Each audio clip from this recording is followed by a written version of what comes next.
देश की जनता से हम ये कहना चाहते हैं कि जिस तरीके से देश में बैंकों के अंदर घोटालों की बातें लगातार देश में आती जा रही हैं, लोगों के पैसे अटक रहे हैं, लोगों के पैसे समय पे नहीं मिल पा रहे हैं। अब चाहे आज जैसे अपने पीएमसी बैंक घोटाला आपने देखा, या कुछ प्राइवेट नॉन बैंकिंग सेक्टर के अंदर जैसे सहारा, पर्ल्स, रोजवेली जैसे जो बड़े बड़े जो स्कैम्स हुए हैं, उसके अंदर जो लोगों के पैसे अटके हुए हैं, तो इससे काफी सारी समस्याएं हैं। बैंकों के कई बैंक डूबने की खबरें हैं, जिसकी वजह से बैंकों को मर्ज किया जा रहा है। बैंकों के अंदर जो इंटरनल इश्यूज चल रहे हैं, उसकी वजह से कई बैंकों को नुकसान होने की वजह से बैंकों को मर्ज किया जा रहा है। तो ये सारे कहीं ना कहीं लोगों को और जनता के पैसों को सुरक्षा के मामले में, पैसों की सेफ्टी के मामले में कहीं ना कहीं ये सवाल उठाते हैं। और बैंक में पिछले अभी इस बार बजट आने से पहले लोगों का जो पैसों की जो सेफ्टी गारंटी थी वो 1 लाख रुपए थी, और बहुत से लोगों को ये पता भी नहीं था। और इस बार जब बजट में निर्मला सीतारमण जी जो हमारी फाइनेंस मिनिस्टर, उन्होंने बताया कि 1 लाख को बढ़ाकर 5 लाख कर दिया गया। कहने का मतलब क्या है कि 5 लाख से अगर ज्यादा है तो उसकी गारंटी नहीं है। क्या आप यह कहना चाहते हैं कि सरकार यही कहना चाहती है कि हमारा पैसा हम चाहे बैंक में जितना भी रखें, हमारी पैसों की जो गारंटी है सिर्फ 5 लाख रुपए है। चाहे 25,000 अगर रखेंगे तो 25,000 की गारंटी हमको मिल जाएगी। अगर बैंक डूबता है तो 25,000 हमारे पैसे हमें वापस मिल जाएंगे। 5 लाख है तो 5 लाख मिल जाएंगे। अगर 25 लाख अगर हमने बैंक में रखा है और बैंक अगर कोई डूब जाता है तो हमको सिर्फ 5 लाख ही मिलेंगे। 20 लाख की भरपाई कौन करेगा? ये बैंकों की व्यवस्था सरकार ने बनाई है जनता के हित में। तो जनता का पैसे की सेफ्टी की गारंटी किसकी होनी चाहिए? क्या ये सवाल नहीं बनता है?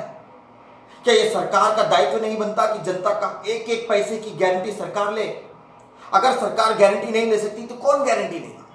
इसकी जिम्मेदार कौन होंगे? बैंक में अगर घोटाले होते हैं तो इसकी जिम्मेदारी कौन है, और इसकी जिम्मेदारी किसको उठानी चाहिए? लोगों के पैसों की सेफ्टी की गारंटी की जिम्मेदारी किसको उठानी चाहिए? ये सवाल बनता है।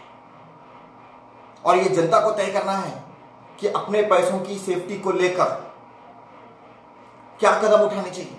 और सरकार को भी ये सोचना होगा कि ये हमारे देश की जनता का पैसा का सेफ्टी की गारंटी सरकार को लेनी चाहिए। ये बात सरकार को समझनी चाहिए। जिस तरह से बैंकों में लगातार स्कैम्स, घोटाले के किस्से दिखाई दे रहे हैं, इससे तो लोगों के अंदर एक डर का माहौल है कि हमारा पैसा बैंकों में सुरक्षित है या नहीं। आने वाले दिनों में हमारे बैंकों का पैसा सेफ रहेगा या नहीं रहेगा, ये अपने आप में एक सवाल है। इसी सिलसिले को देखकर इन सारी जो डर है, ये पैसे हमारे ही बैंक में, हमारे द्वारा ही जो सिस्टम बना है, उस सिस्टम में जो हमने बैंकिंग सिस्टम बनाया जनता के हित के लिए, पैसों की सेफ्टी के लिए, वही हमारे पैसों की गारंटी नहीं दे रहा है। सिर्फ 5 लाख की गारंटी दे रहा है, बाकी के पैसों की गारंटी कौन लेगा? तो ये जो समस्या है, ये जो डर है जनता के अंदर अपने पैसों की सेफ्टी को लेकर, इन चीजों को हमने स्टडी किया।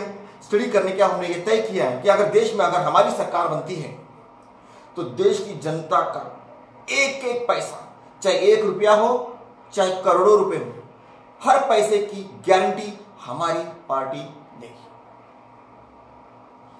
हमारे देश, जैसे ही हमारे देश में हमारी सरकार बनेगी, हम देश की जनता का सारे पैसे की गारंटी हम देंगे। 5 लाख से बढ़ाकर को अनलिमिटेड कर दिया जाएगा।